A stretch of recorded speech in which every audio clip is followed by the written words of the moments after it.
Apa itu ta'lil Quran? Ta'lil Quran artinya adalah orang yang membaca Al-Quran serta orang yang membaca itu lalu diamalkannya dalam kehidupan sehari-hari. Bukan hanya sekedar dibaca, tapi apa yang dibacanya itu menjadi satu patokan tolak ukur dalam kehidupan sehari-hari. Diamalkannya. Maka orang yang seperti ini, kata Rasulullah Muhammad sallallahu alaihi wasallam, dia akan dirindukan oleh surga. Timbul pertanyaan, Ustaz, kenapa orang yang membaca Quran dan mengamalkannya itu adalah orang yang dipilih oleh surga untuk dimasukkan ke dalam dirinya? Karena orang yang membaca Quran itu sudah barang tentu dia tidak akan pernah sesat dalam kehidupan dunia ini. Kenapa? Karena fadilah orang yang membaca Quran dan mengamalkannya, kata Rasulullah, dia tidak akan pernah sesat dalam kehidupan ini. Sebagaimana sabda Rasulullah Muhammad sallallahu alaihi wasallam, taraktu fikum amrayni ma tamassaktum bihima lam tadillu abada. Aku tinggalkan kamu dua wasiat, aku tinggalkan kamu dua warisan, aku tinggalkan kamu dua perkara, aku tinggalkan kamu dua pusaka. Kata Rasulullah, jika kamu berpegang kepada dua wasiat ini, dua perkara ini, dua harta ini, lam tadillu abada, kamu tidak akan pernah sesat selama-lamanya. Apa itu kata Rasulullah? Pertama dan paling utama adalah kitabullah, yaitu Al-Quranul Karim. Jadi bapak dan ibu orang tua yang dirahmati oleh Allah Subhanahu wa ta'ala, sebagai hamba Allah, apatah lagi kita mengaku diri kita beriman kepada Allah, beriman kepada kitab-kitab Allah, mengaku kita diri kita umat muslim, umat beragama Islam. Jangan alergi membaca Quran. Walaupun kadang-kadang yang kita baca belum tentu kita amalkan. Tapi tahap yang pertama adalah bacalah Quran itu. Kenapa? Betapa besar manfaat orang yang membaca Quran. Kata Rasulullah dalam hadis, Quran itu akan menjadi syafaat bagi kita kelak nanti di yaumul akhir. Penolong. Karena ketika nanti kita berkumpul di padang mahsyar menunggu hari perhitungan, kondisinya luar biasa digambarkan oleh Rasulullah, maka di saat itu kita butuh pertolongan. Maka tiada yang lain dapat menolong kita, kata Rasulullah, melainkan salah satu di antaranya adalah Al-Quran yang kita baca. Jangankan di akhirat, kata Rasulullah, perbatasan antara alam akhirat dengan alam dunia yang disebut namanya alam barzah, orang yang membaca Quran jasadnya tak akan pernah dijilat api neraka. Silakan buka YouTube.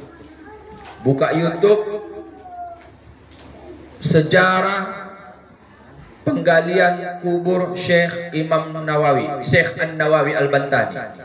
Sampai saat sekarang ini jasad beliau tidak lapuk dimakan tanah.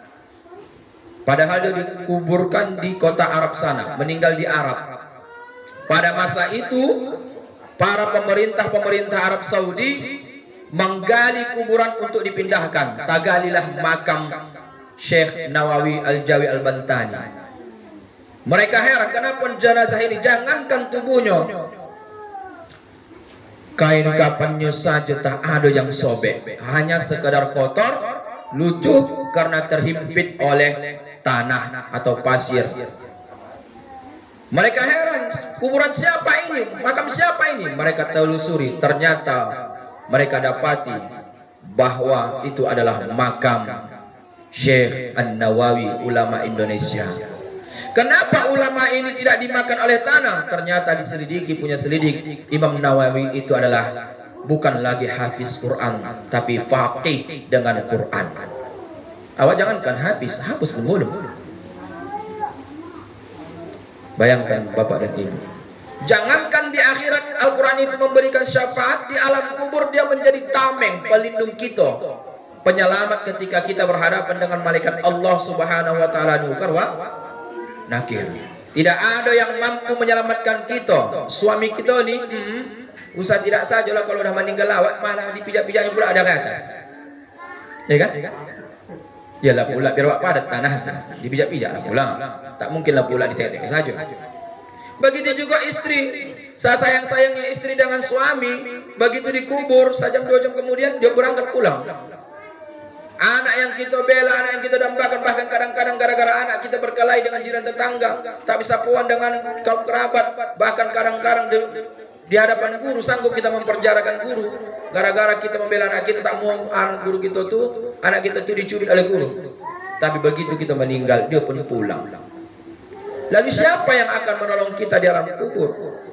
Salah satu di antaranya adalah ketika dulu hidup di dunia, kita sering membaca Al-Quran. Mohon maaf Bapak dan Ibu, hukum baca Quran itu hukumnya wajib loh. Minimal Bapak dan Ibu membaca Quran itu sebanyak 17 kali. Coba renungkan hari ini, udah berapa kali Bapak dan Ibu membaca Quran? Apakah ambal nalah soring dor membaca Quran? Atau malah sebaliknya, ambal nalah soring dor tidak pernah membaca Quran? Itu jadi introspeksi kepada kita. Kemudian manfaat dari membaca Quran itu, keutamaannya kata Rasulullah, man ja'alal Qur'ana amamahu saqahu ilal jannah. Siapa yang menjadikan Quran itu sebagai imamnya, petunjuk dalam kehidupannya, maka kata Rasulullah, Al-Quran itulah yang akan membimbing kita ke dalam surga. Maka pantaslah orang yang membaca Quran adalah orang yang dirindukan oleh surga. Kenapa? Ada satu hadis qudsi. Rasulullah pernah bertanya kepada para sahabat, man ahlullah? Siapakah kalian tahu?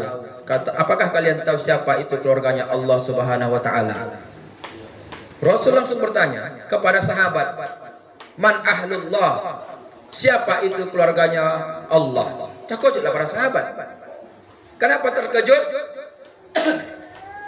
Karena mereka meyakini dan kita juga meyakini bahwa Allah itu lam yalid walam yulad. Tiba-tiba Rasulullah mengatakan, tahukah kamu siapa itu keluarganya Allah? Keluarga Allah itu punya keluarga. Bahkan di dunia ini ada keluarga Allah. Maka Rasulullah menjawab, Allahu alam, hanya Allah yang tahu dan engkau ya Rasulullah. Maka dijelaskan oleh Rasulullah, ahlullah wa ahlul Quran. Tahu kamu keluarga Allah itu siapa? Adalah orang yang membaca Quran. Jadi fadilah selanjutnya, orang yang membaca Quran itu, maka dia akan menjadi keluarganya Allah Subhanahu wa taala. Kenapa? Karena kita sedang asik membaca kalamullah, seolah-olah kita berbicara dengan Allah Subhanahu wa taala. Kemudian Bapak dan Ibu orang tua kami yang kumuliakan karena Allah Subhanahu wa taala. Makanya di hadis itu Rasulullah melanjutkan, man akrama ahlullah, siapa saja yang memuliakan keluarga Allah ini, wa akramahu laha fid dunya wal akhirah, maka Allah akan memuliakan dirinya di dunia sampai nanti di akhirat. Maka jangan sepelekan orang yang baca Quran.